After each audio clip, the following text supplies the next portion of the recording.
If you look at Europe today, what worries me is you have two extremes, both of which I think utterly fail to take account of realpolitik. The first one is let's go sovereign autonomous.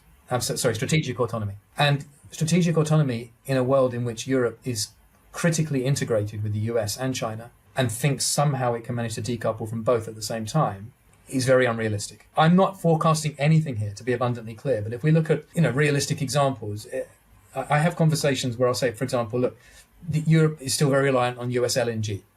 Obviously, the US wants to sell LNG to Europe, and Europe needs that gas. Fantastic. If it doesn't get it from the US, who can it get it from? And I'm told, well, we're a large consumer economy with the world's largest consumer economy. Lots of people will sell it to us. Okay. Like Qatar.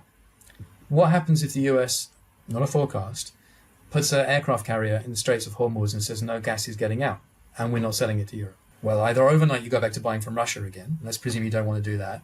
Or back of an envelope, again, not a forecast, TTF goes back to the levels that you saw in 2022. It doesn't come down. What kind of strategic autonomy is that? And so people don't like thinking about the fact that there are pinch points and Achilles heels that can absolutely stop them dead in their tracks.